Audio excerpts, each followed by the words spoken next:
Bonjour à tous, donc dans cette petite vidéo je vais vous présenter l'oracle du peuple animal de Arnaud Rioux.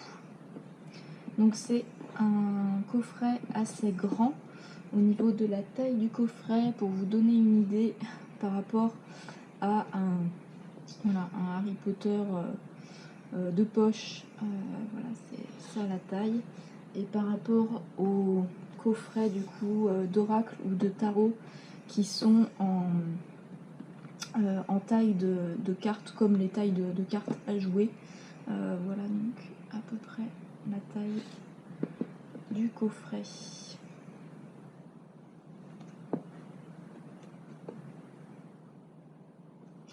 Hop. Donc le coffret hop est comme ça. Hop, il s'ouvre donc voilà, c'est un coffret rigide.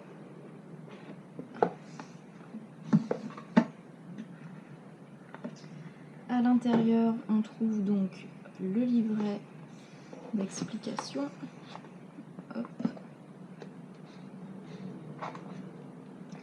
Et les cartes qui sont donc rangées dans un petit pochon comme d'habitude, comme pour beaucoup d'oracles ou de tarot.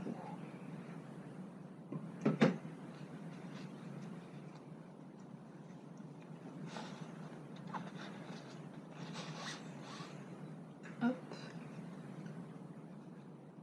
Donc le dos des cartes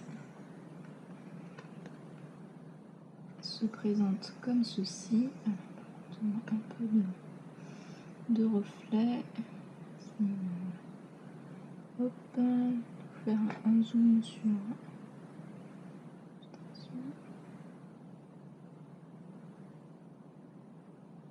Voilà. Au niveau de la tranche des cartes, c'est une tranche qui est donc en doré.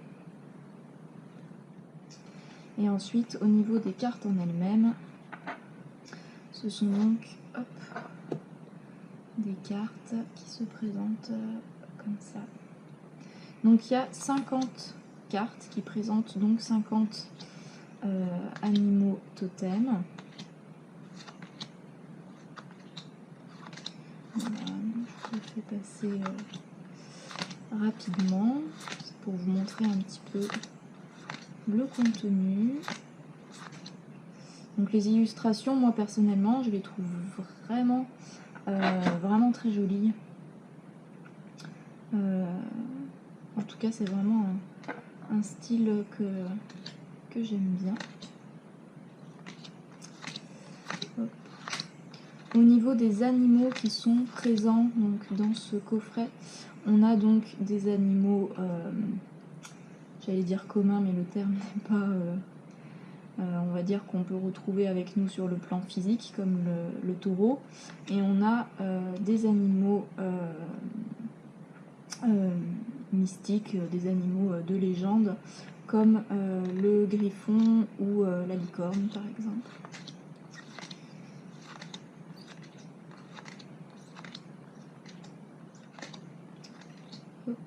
Voilà, donc je parlais de la licorne, qui est une carte que je trouve vraiment très jolie. Comme toutes les cartes d'ailleurs, elles sont vraiment belles. Donc voilà pour les différents animaux que l'on retrouve dans cet oracle. Ces 50 animaux sont classés en 5 familles différentes. Donc chaque carte va avoir donc une illustration de l'animal, le nom de l'animal en bas, et le petit symbole qui est en haut correspond à la famille du coup dans laquelle est classifié l'animal. Donc par exemple, donc là le panda, il fait partie de la famille de l'introspection. Donc au niveau des différentes familles, on a donc la famille de l'introspection en violet, on a la famille de la transformation, famille donc de la transformation en vert, la famille de la communication,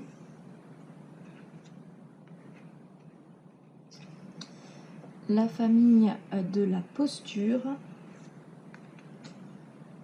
et la famille de l'action. Voilà, et donc chacun des animaux, donc en fonction de la famille dans laquelle il fait partie, va donc nous inviter plus à travailler donc notre communication par exemple, ou aller plus travailler dans la profondeur de notre être au niveau donc de la famille de l'introspection, plus travailler le passage à l'acte avec la famille de l'action. Voilà, donc un petit peu pour ce qui est de la présentation des cartes.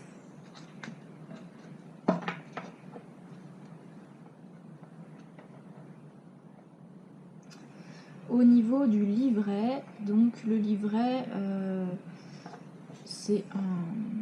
Moi je le trouve vraiment bien fait. C'est un livret donc qui a 185 pages avec des pages de notes à la fin s'il y a besoin. Au niveau de la qualité du livret et des cartes d'ailleurs aussi, hein, bah moi ça fait alors pas extrêmement longtemps que je l'ai, mais je m'en sers très souvent et je trouve que la qualité est vraiment bonne. Le livret, voilà, les pages s'arrachent pas, il n'y a pas de décollement comme dans d'autres manuels des fois qu'on peut avoir. Donc au niveau des différents tirages qui sont proposés, on a donc le tirage à une carte, le tirage de l'évolution à 3 cartes, le tirage de la relation à 2 cartes, le tirage de la relation à 3 cartes et le tirage de la relation à 4 cartes. Donc voilà, on a... Bien sûr, il peut y avoir d'autres sortes de tirages qui peuvent être faits avec cet oracle-là. Là, c'est juste des propositions qui sont données. Donc pour vous montrer comment sont présentées les cartes dans le livret, je vous propose du coup de voir la carte du cerf, qui est donc celle qui illustre la couverture et la boîte du coffret. Donc le cerf, on voit que c'est un animal qui fait partie de la famille de la posture. Hop.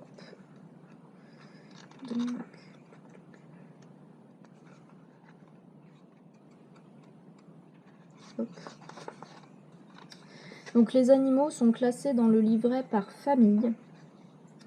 Donc la famille de la posture, donc on a d'abord dans chaque chapitre de famille, on a une page qui nous fait un petit topo justement sur la famille, donc là en l'occurrence la famille de la posture, et ensuite on a donc tous les animaux qui sont donc dans cette famille qui sont donnés. Donc là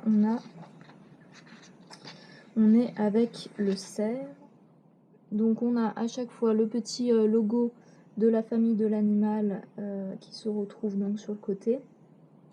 On a l'illustration de la carte qui est reprise. On va avoir 2 ou 3 phrases qui sont données toujours à côté de la carte. Donc là par exemple pour le cerf, c'est les phrases suivantes. Le monde attend que tu lui offres ta beauté, ta grandeur et ta dignité. C'est ainsi que tu célébreras sur la terre la beauté du monde. Ensuite, on va avoir un paragraphe ici qui va nous décrire la carte. Donc parfois, il y a des choses dans la description de la carte qui ne sont pas fidèles, enfin qui ne correspondent pas tout à fait à l'illustration. Je pense, alors ça c'est moi qui ai émis cette hypothèse, je ne sais pas si c'est le cas, je pense que ça c'est le texte, je suppose, que Arnaud Rioux a dû donner à l'illustratrice comme base pour lui indiquer ce qu'il souhaitait au niveau donc, des illustrations des cartes, et que ensuite voilà, l'illustratrice a donc fait les illustrations en fonction, et que du coup parfois certains détails peuvent différer par rapport au texte qui est indiqué.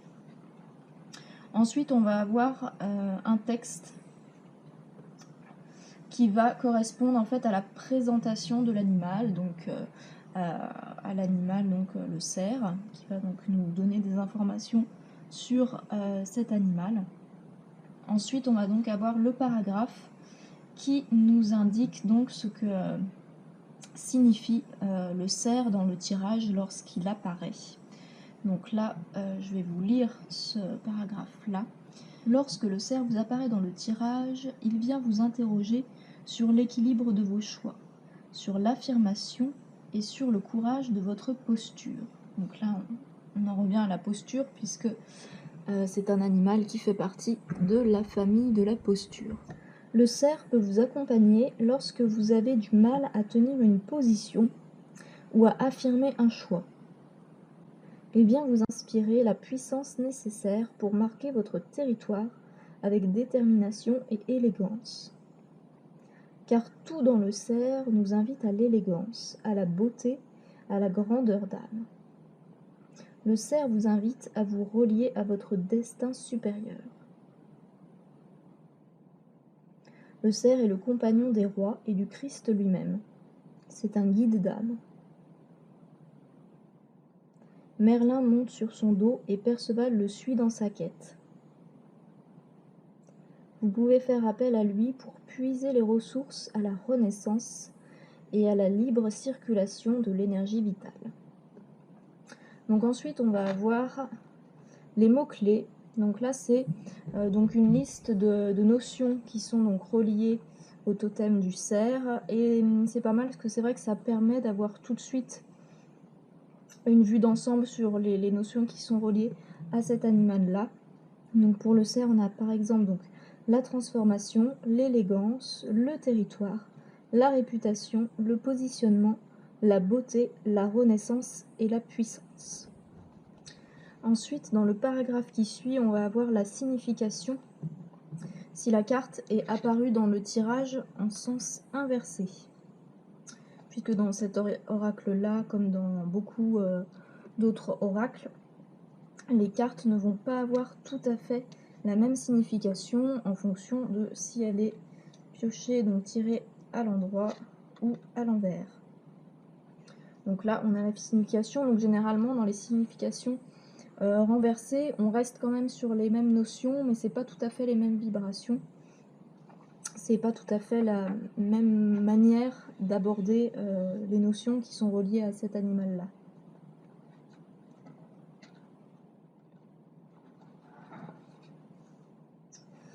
Hop. Et donc ensuite, pour finir, on a encore donc 2 paragraphes. Donc on a le message du cerf.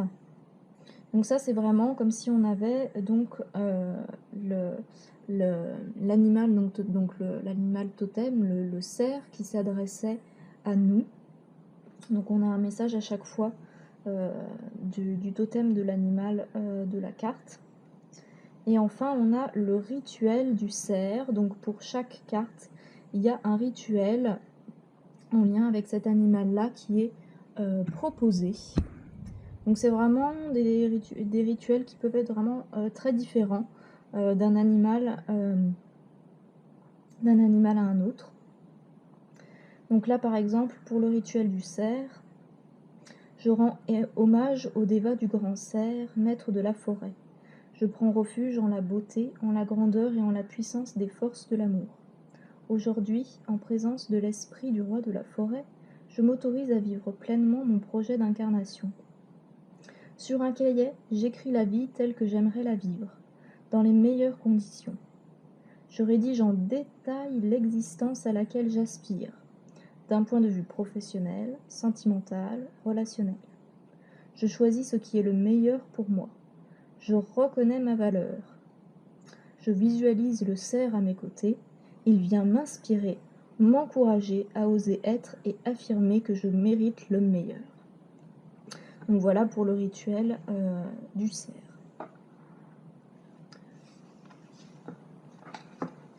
Et je vais terminer la présentation de cet oracle avec le texte qui est inscrit juste à la fin et que je trouve vraiment très beau. Je rends hommage au peuple animal, peuple de la terre, du ciel et des océans. vous les animaux ailés, à plumes ou à sabots, qui nous inspirez, nous accompagnez dans l'exploration et la sagesse du monde. Je forme le vœu que vous inspiriez quiconque se connecte à votre bel esprit. Je forme le vœu que vous puissiez transmettre à chacun qui s'approche de vous l'inspiration, la connaissance, la sagesse et la paix. Donc voilà, pour ce très bel oracle, personnellement, je l'utilise très souvent et c'est un oracle qui me parle beaucoup. Voilà, n'hésitez pas si vous avez des questions.